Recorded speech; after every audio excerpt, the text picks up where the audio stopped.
It's Saturday morning, still yet to have the fog lights done. I'm awaiting the parts I've ordered from a breaker's yard. I am also happy to report that I have received a package from Hayes, which was kind of like half hour up the road. I could have gone and got it if it weren't for COVID restrictions. This will contain, I'll show you. So inside the package was as expected. We have a video and power lead which will feed my reverse camera and boot opening button, which contains the LED lights for the registration plate. So it's all a nice little package there. Because this power lead is different to the wiring on the old one, what I will do is remove the old cable right back up to where it connects to the car, which is where it's wired, and I will just wire this in its place, which they very conveniently already cut the cable for me. All I have to do is wire them into the wire block. That will mean that I do not need the extension. And here is the unit itself. We have our button where my mouth is. It looks like a mouth, doesn't it?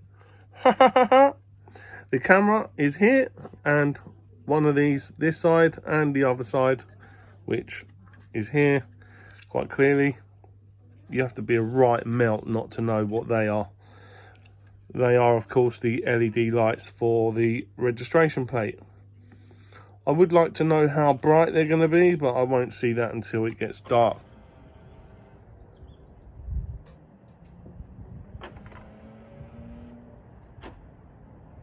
So let's crack on with the install.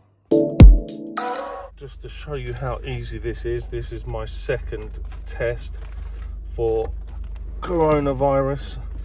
My first test was done because my grandmother somehow contracted the disease, and because I live in the same house as her, I had to do a test also because I had to isolate from work.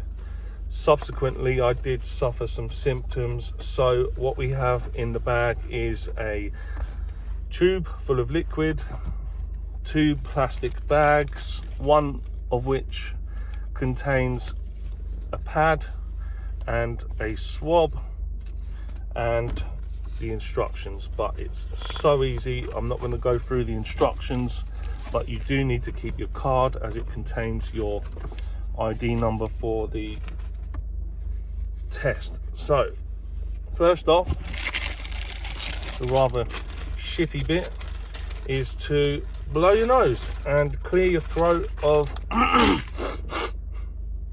anything that could be getting in the way, contaminating the test. Give it a good blow and dispose of that later. The hands are clean from previous. Take out your swab. It says peel here, but you always end up getting it from the end anyway, and I'm doing it again looking in the wrong part of the can. How's that? So take out your swab very easily, swish it round the back of your tonsils. That's a bit uncomfortable, but it does the job. Then with the same swab, without touching it, oh, that tickles. Swish it round your nose. Don't touch it. Pop it into the tube. Snap off the end. There we go. Dispose of the plastic later and do up the tube tight. You then place it inside the foam. You pop it straight into the first bag. Sorry, the first bag is this one without any information on it. Seal it for the safety of others. Oh, too much air in there. There we go. make sure it's sealed, and you pop it in the second bag. Make sure it's in there nicely. Peel off the sticky bit and seal it. Some bags may vary, but that's all one has to do. Then you put your hazards on to tell the people that you're done. Simple as that. Daddy, you got a parcel I opened. You what? I opened it. You opened my parcel? Yeah. What is it? It's wires. That means my fog light cables are here and that I can tinker with my car. Yeah. Are you going to watch me from the window? Yeah. Why did you open my parcel? I didn't know whose it was. You little monster. So I've jacked up the car and I now have completed my loom, which was 2 fog leads and bulb holders from a breaker's yard, which they kindly had 2 to send me for the grand total of £9 plus postage, which was about £3. I made up my own loom and put my own block connector on, which means I now have to go under the car and remove the other side of the block connector, which is attached to my bumper, because that's where the loom is for the fog lights. And I'm looking for a light brown cable and a brown and green striped cable, which is the 2 cables that feed the fog light. Okay, so we're under the car. This cable here is 2 black cables that I have run down from the upper light clusters, because that's where the fog lights are on the Mark III. But on the facelift, they've changed it and the cable actually comes down into the block connector and out to the fog lights on the bumper loom. So what I've had to do is make my own cable come down. This is all wet where I haven't had it covered up. I'll dry that off with a hairdryer. But what I'm going to do is find the fog cables here that were included with my bumper, and I'm going to attach these to that cable there and then attach my fog lights at the cable up there.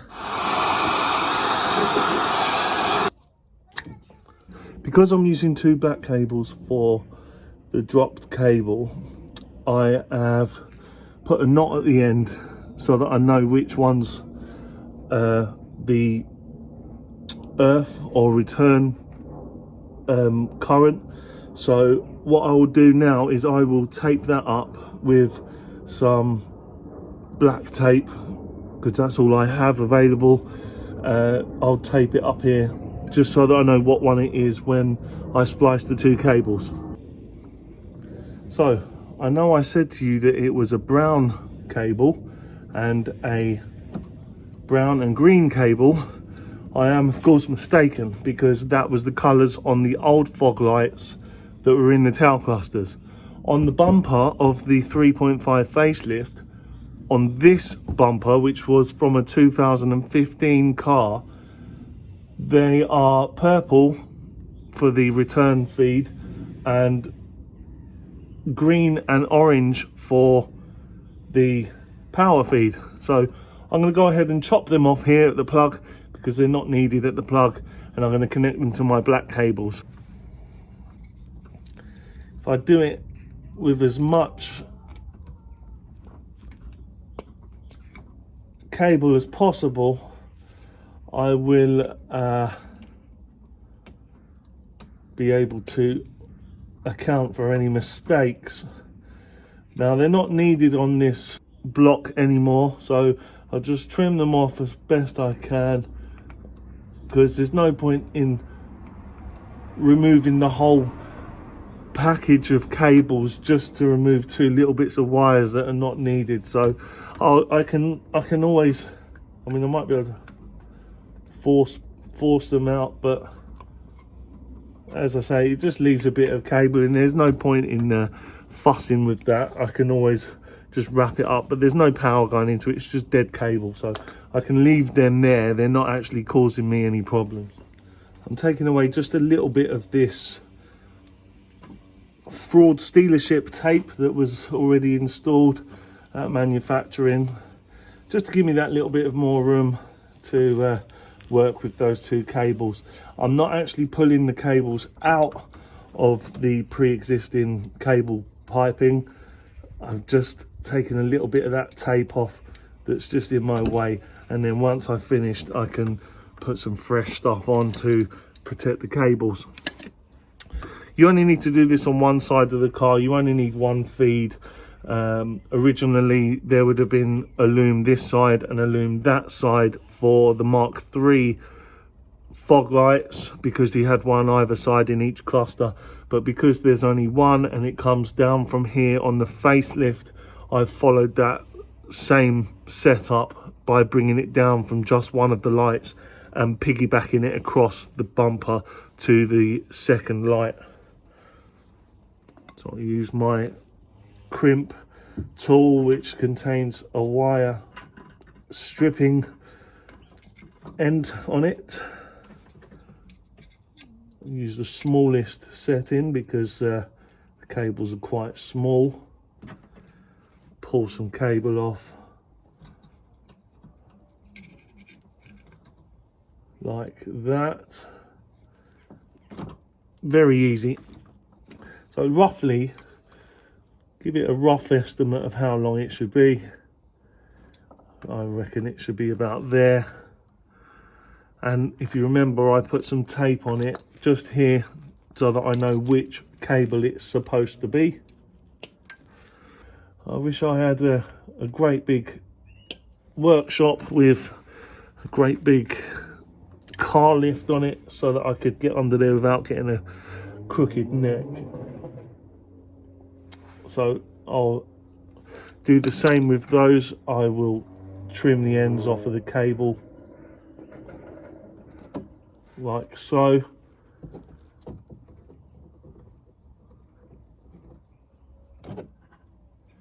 So you want to twist the cables.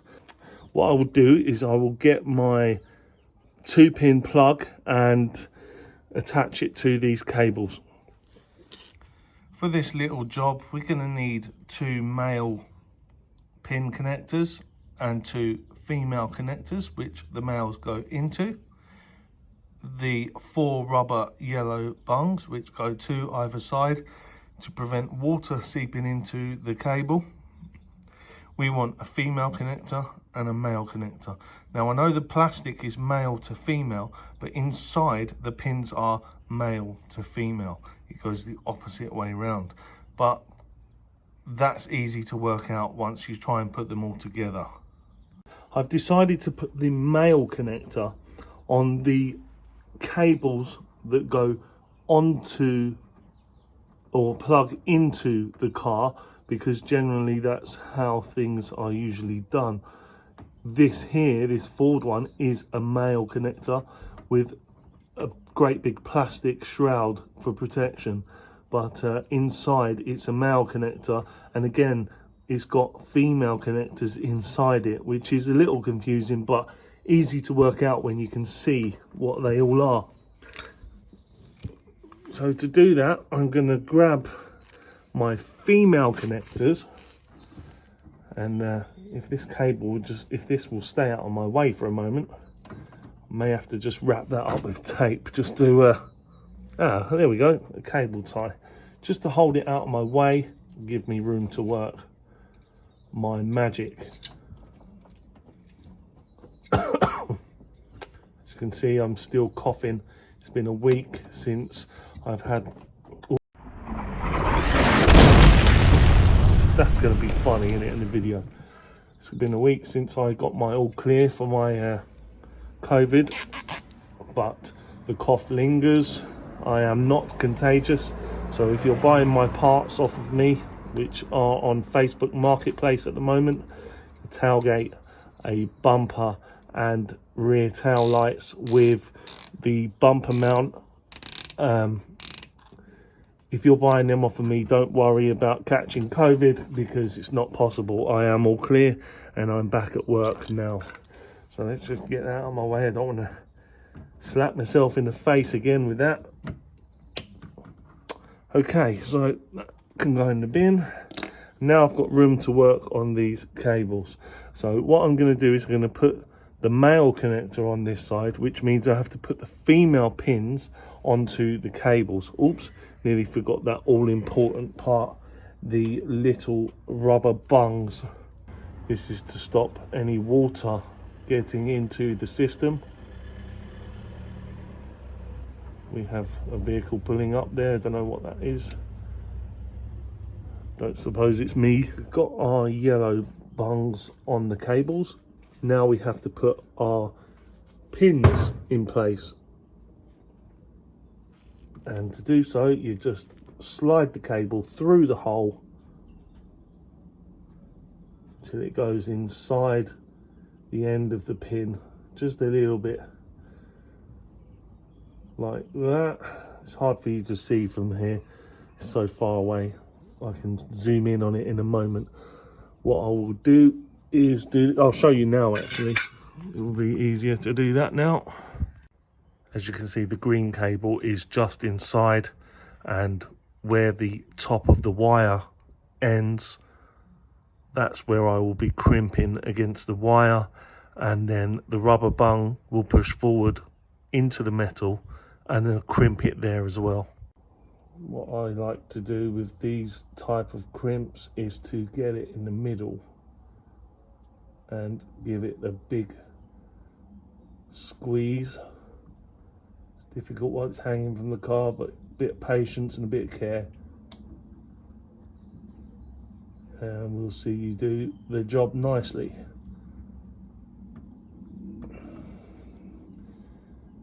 Sorry if you can't see that at the minute, I will show you afterwards.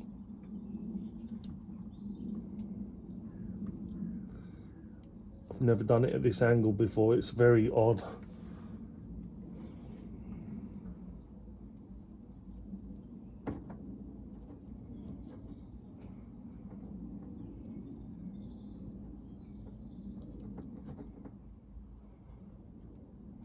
Doing it a couple of times just to make sure it's nice and tight. Now I can push the rubber bung into the pin. It doesn't go into the pin, it kind of rests on the end of it. And then with the two little bits of metal sticking up, you pinch them. You can do it with your fingers actually, a little bit. Just so that they're slightly closed. And then you get your crimping tool and crimp away. Being careful not to dislodge it. It is a very flimsy, challenging task, but a bit of patience, breathe, believe in yourself, like I've said before, and you can accomplish it in no time at all.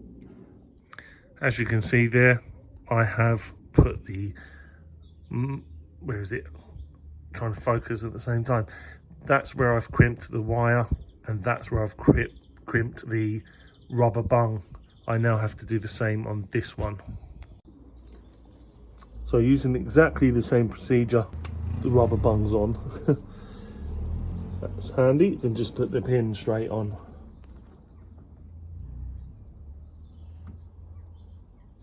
Oh, the cable's a bit messy.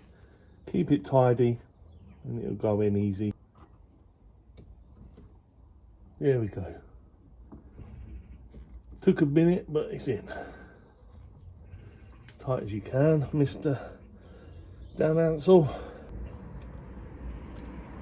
Right, now for the rubber bung,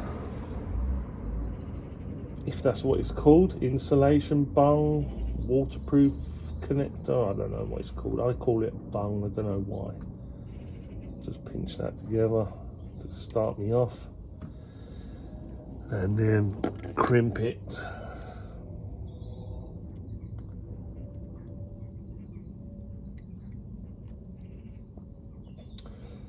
What I suppose this also does is lock it and stop the cable from popping out the back, but I don't trust it enough. And it also helps the, it helps the conductivity of it just that little bit more. I think it's peace of mind more than anything. Let's do the black cables, which are in a more delicate place to get to, but we need to use the male connectors for this. And same procedure again, use the yellow rubber bungs. Can you see them? Not quite, but they're there. So putting the rubber bungs on.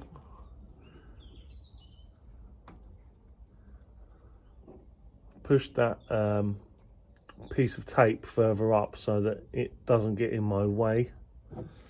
And I've bent the cable slightly so that the rubber bung doesn't fall off when I'm not working on it, or I'm working on the other one and it's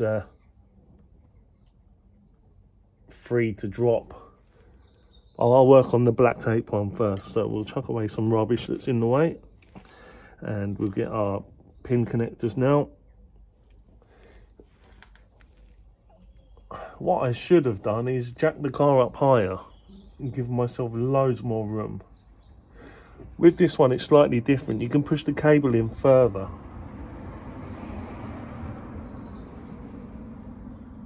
Which is actually a good thing. I wish I could have done that on the females. This is of course the male connector, but the female connector, but the male pins. I've put the pin on and now I need to crimp it with my special crimp tools from Amazon, which didn't cost me much, but only certain things you can do that with. I wouldn't do it with the stuff that's meant to hold the car together.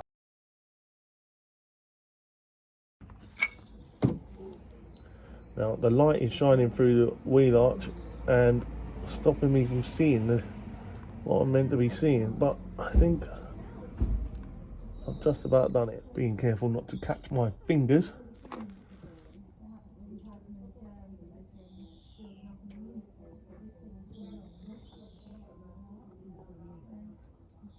And that one is done, apart from the bung, which is next.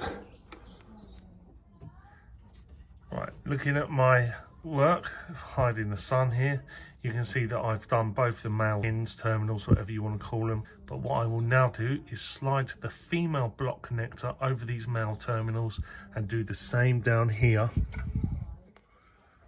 with the female connectors going into the male terminal. Looking very carefully down the back end of the male connector for the female pins to connect to this, we have to look very carefully to see where the plastic lugs are located. They appear to be located on what I would consider the top, where the spring clip is. So the open end of, or the open side of these pins would latch onto those plastic lugs to stop them sliding backwards and forwards. So it's my job here to make sure that they go the right way round and coincide with the plug that will connect the other side, so I don't twist the wires round. So I'm thinking that the purple one is the same as my black out. So let's keep that on the right hand side looking from the back of the connector. Push it in nice and snug till it clips, but I need to do both together because these cables are quite short, and I'll do it upside down. No, I can't do it upside down. I'm gonna have to switch it to the left, so I have to remember that when I do the other part of it, it's on the left. So we'll put both of these in together because they're short. No, I'm running out of room. I'm gonna have to open this up and give myself a bit more cable to work with.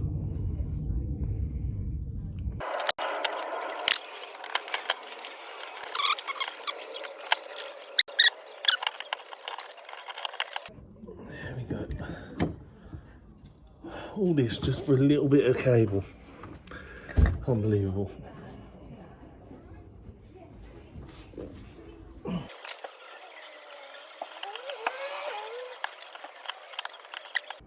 Good on you, Ford, you wrapped that up well. But once again, I have prevailed. Right, done. Right, as you can see now, I've got that little bit extra cable to work with. So I'm going to connect it to the male connector. Okay, so once again, taking into account which way up the lugs are inside the male connector, we want to make sure that they drop down into the gaps on the top or the open side of the pins. So in this case, the way they're hanging would need to be upside down. I can turn my other end round because I've got plenty of cable that side. But this side I don't have a lot of room, and I don't want to put too much stress on the cable, so I'm going to leave them upside down, which means making sure that I remember which side they are in the connector when I connect the other end. So this way I'm having my negative wire, the black one, which is on the main loom of the car. However, it's purple on the bumper loom. I'm keeping that on the right hand side, and it just pushes in gently until it clips. Alright, it didn't clip, but it's home because it's not pulling back out again. And I'll do that again with the live cable, I guess it would be. And that one had a little clip, a satisfying little click noise, and the feeling of it clicking in just made me reassured that that is home. So what I'm going to do now is I'm going to tidy these two cables up, wrap a load of tape around them so that they're lovely and watertight as much as possible, and I will even put a little black cable tie around them to keep them together. They are separate cables now, so I will wrap them up individually. And this black tape is brilliant. You just wrap it round nice and snug, and that'll be enough to protect the cables from any damage from debris or anything that sprays up to the car like rainwater. I am going to be putting some mud flaps on the back here to match the front ones. Anyway, back to this task. Get some more cable, tape, and wrap it up. I'll get myself a little plastic cable tie. I'll just put that around there just to help it out.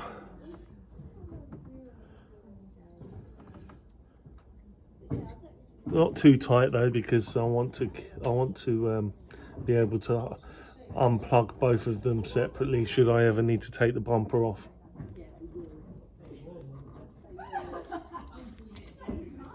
The neighbours are so noisy.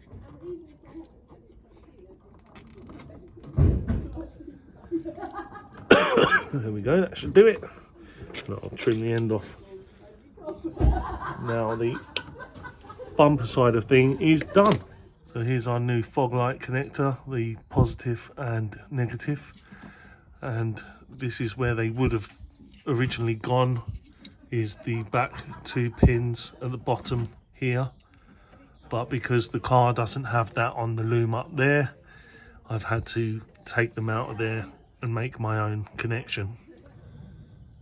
So now I can concentrate on the female connector, which will have the male pins, and that will connect to this.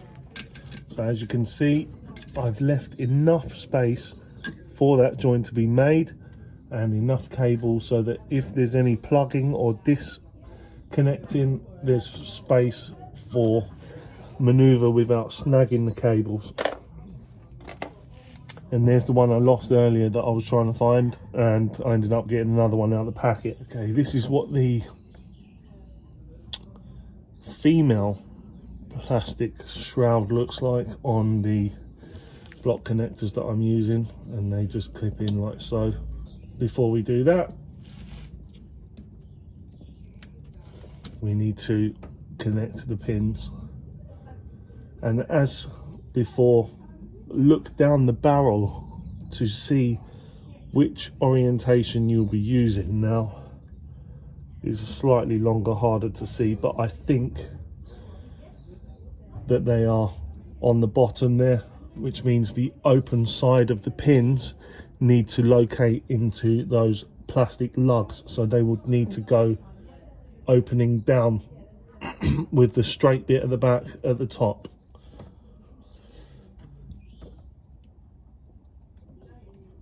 And I said to you I was going to keep the negative on the right, so the negative was the one with the tape that I had put on earlier. So let's find, the right would be on the left, so the right would be on the left and the top would be that way round. So I need to put it in upside down so that it locates into the plug. Trying to put it in the wrong way doesn't help.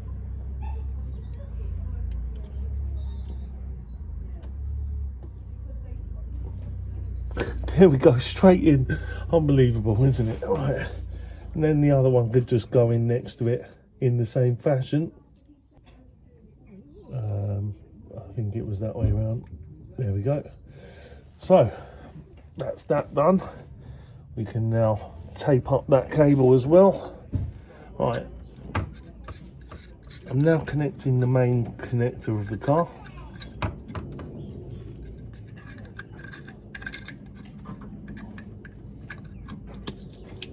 Nice and tight, and I am connecting my new connector for my lights.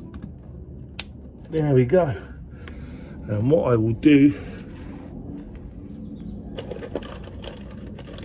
actually no, I was going to put a cable tie around there, but it really isn't necessary. All I do is I put a tiny bit of tape that end just to reinforce the bung, which is supposed to stop water coming in. I made it hard for myself by the cable being up as high as here, because it's on the same loom as the parking sensors. However, the plug comes down and it's actually taped to the bumper. So because on the back of this you've got the reinforcement panel, and it was behind the reinforcement panel, there was no way to pull it up around, so it was loose. So I was cutting the plug anyway, so I cut it as close to the plug. I pulled it out, and luckily I've just got enough cable here to work with. As you can see, it's the same purple and green and orange that I need to use for my power in and power out for the fog loom that I have made. As you can see, I have got a female connector with male pins, and this is piggybacked for one loom to one fog light this side,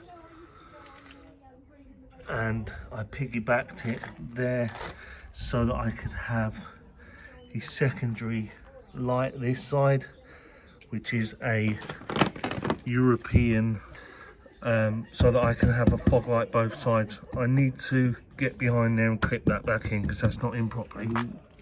Connecting those up is just the same as connecting the other part of the cable, which we did underneath the car.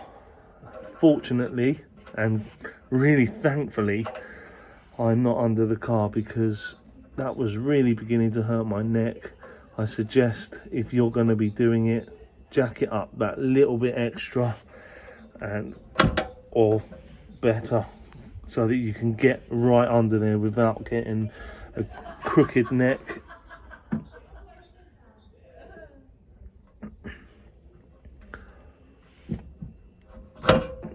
Right. Now I'm not cutting too much off of these, because with the female connectors you don't actually require so much length of cable. So I'm just doing just enough that it goes in to the little hole, and enough for the cable to be accurately tied down with the rubber bungs. Put rubber bungs on first. Don't forget, otherwise you will have to forget putting them on altogether unless you take them all off again and redo it. So you should be able to see that. They're very small.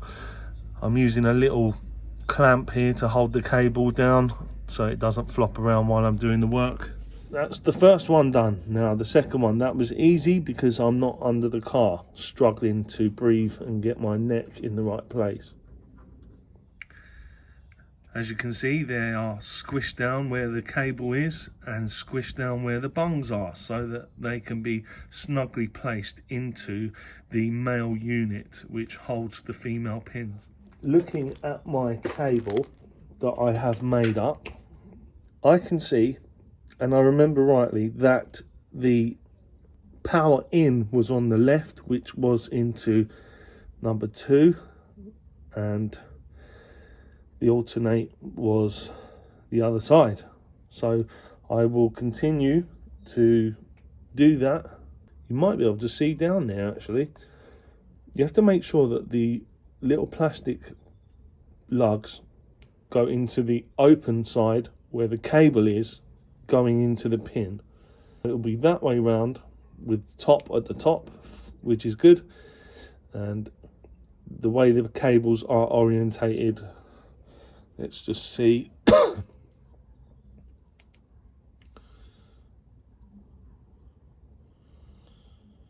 They are correct.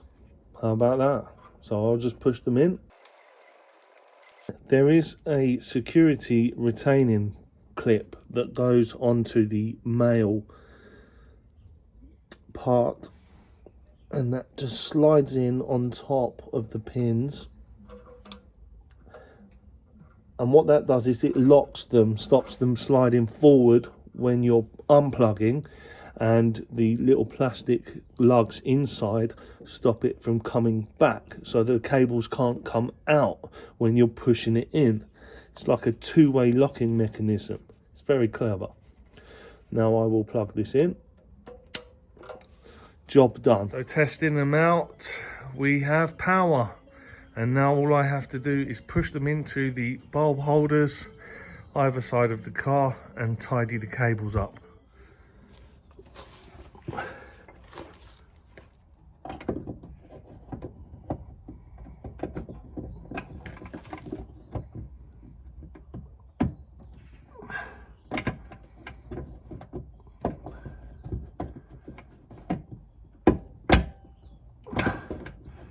For some reason, it's very snug.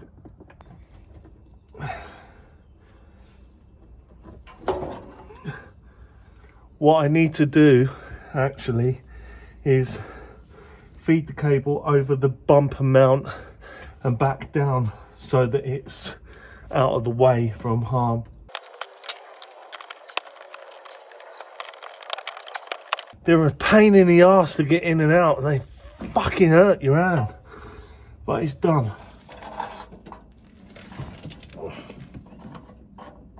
And I'm really struggling with my neck.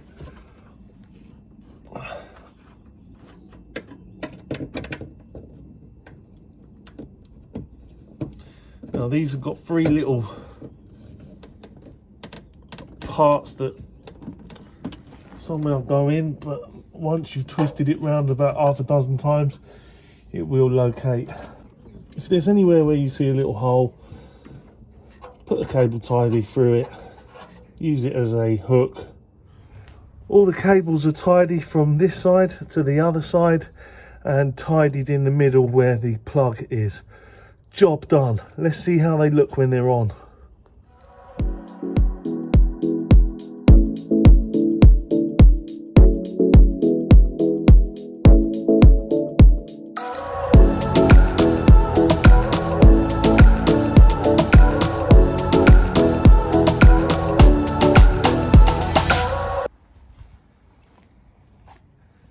I have new gel badges for the back.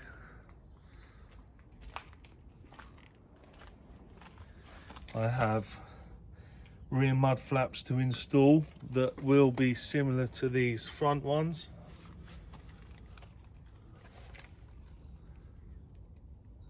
which were purchased on Amazon for 20 quid, and they used my existing shroud hardware, but the backs require me to get additional hardware. You see Ford have left this gap here, which means you have to get extended hardware so that it sits nice and flush. I have a plan in motion for that.